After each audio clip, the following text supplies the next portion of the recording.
এই ভিডিওটিতে কোনো মহান ব্যক্তিকে ব্যঙ্গ করা হয়নি। যদি কোনো ঘটনা ব্যঙ্গ বলে মনে হয় তার নিছক মজা ছাড়া আর কিছুই নয়। ভিডিওটিতে যা দেখানো হয়েছে তা সবই কাল্পনিক।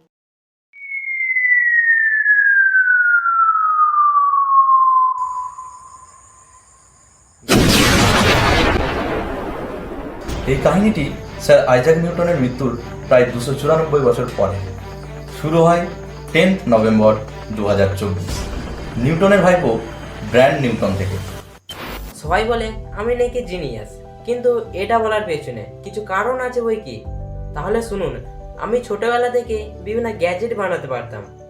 এই যেমন ধরুন হেয়ার ড্রায়ার দিয়ে ফোন কুলার এবং দুটি পেন ও একটি এলইডি দিয়ে টেস্টার। তাছাড়া গাড়ির মোটর খুলে পাখা তো আছেই। এছাড়াও টর্চের প্লাস মাইনাস জুড়ে দিয়ে লাইট জ্বালানো এবং পাওয়ার ব্যাংক সারিয়ে দেওয়া, আরও কত কি। তবে এগুলি ছাড়াও আমার জিনিয়াস হওয়ার পেছনে আরও একটি কারণ হতে পারে, সেটি হলো আমার কাকা, নাম নিউটন। আপনারা ভুল ভাববেন না, মা আমাকে এই নামেই ডাকে। আমার নাম ব্র্যান্ড নিউটন, কিন্তু মা আমাকে শর্ট করে ব্রান্ডই বলে। হ্যাঁ মা বলো। বলি কি, দেখ তো তোর কাকা আমতলায় বসে কি করছে। সেই সকাল থেকে বসে আছে না খেয়ে। বল, বিকেল হয়ে গেছে, খাবে কখন? হ্যাঁ মা, যাচ্ছি।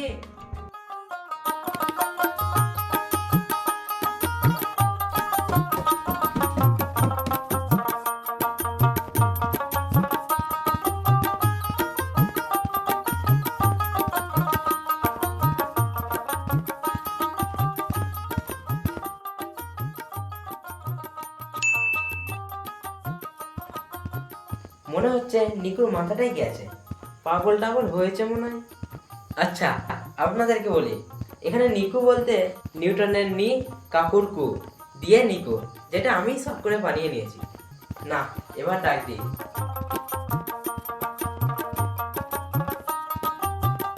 নিকু, ও নিকু। হ্যাঁ, এ কি, নিকুর কোনো সাড়া নেই যে। কি হলো, কাছে গিয়ে দেখি তো।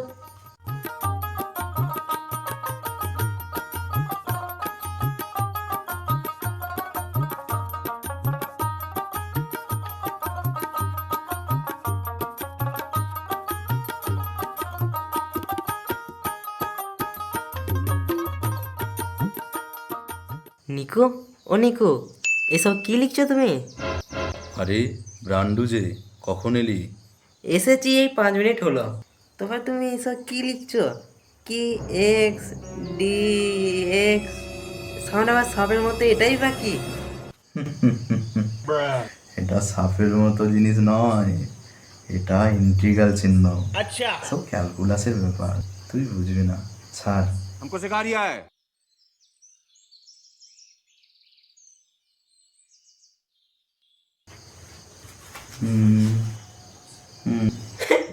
ওটা ক্যালকুলাস নয় নিকু, ওটা পটেটুয়া। ছি, কি পচা গন্ধ, হাতে দেখো না ওটা, ফেলে দাও। কিন্তু নিকু, এ আম গাছে আলুটা এলো কি করে? নিশ্চয়ই কেউ রেখে গেছে। বলো নিকু, কি হলো নিকু, কথা বলছো না কেন? বলছি ব্রান্ডু, এটা উপর থেকে কি ফেললো বলতো? আর তা কেনই বা নিচে পড়লো? উপরের দিকেও তো যেতে পারতো। মানে এসব কি বলছো নিকু? আমি তো হাতে করা কিছুই বুঝছি না। কে ফেললো, উপরে উঠলো না কেন? তোমার কি মাথা ব্যথা খারাপ হলো নাকি? তবে কি মাকে বলবো ডাক্তারকে খবর দিতে? তোকে এইসব কিছু বুঝতে হবে না, তুই দাঁড়া এখানে চুপ করে, আর আমাকে ভাবতে দে। আচ্ছা, প্রথমে ভাবা যাক আলুটি গাছের ডাল থেকে পড়লো কিভাবে।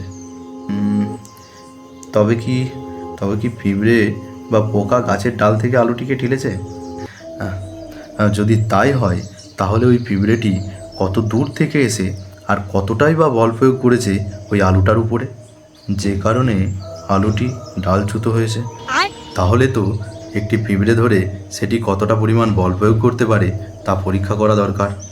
তবেই বলের মানটি মাপবো কি যন্ত্র দিয়ে, সেটি তো নেই।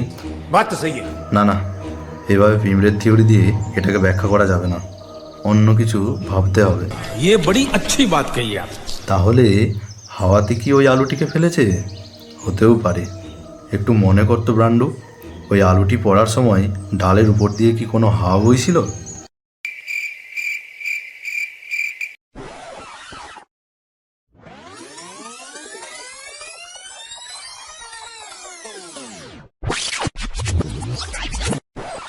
না, হাওয়ায় কোনো গাছের পাতা তো লড়ছিল না।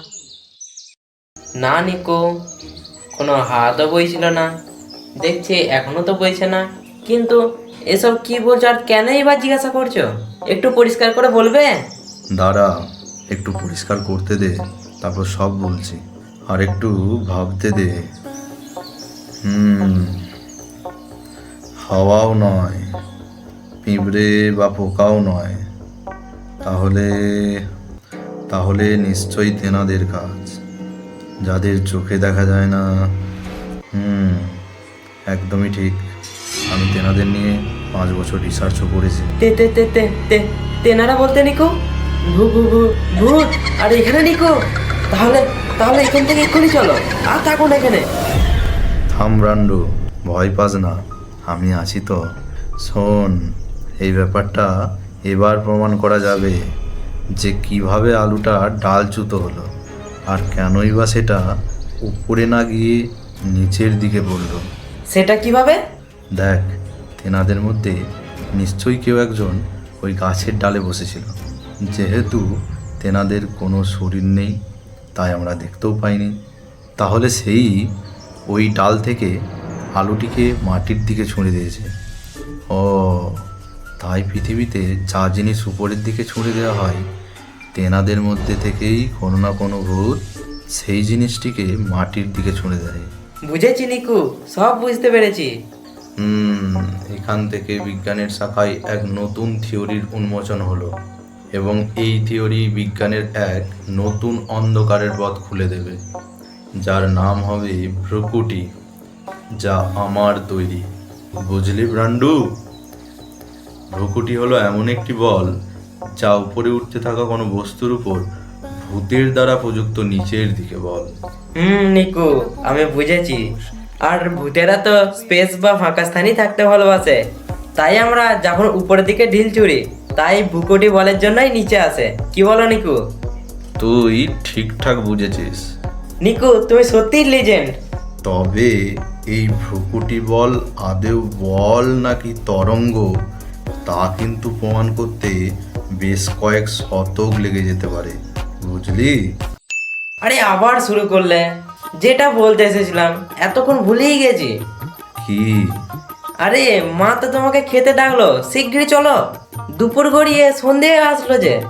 আরে আমারও তো মনে নেই, সেই সকালে 1 কাপ চা খেয়ে বেরিয়েছি। চল চল ব্রান্ডো, চল। চলো নিকু।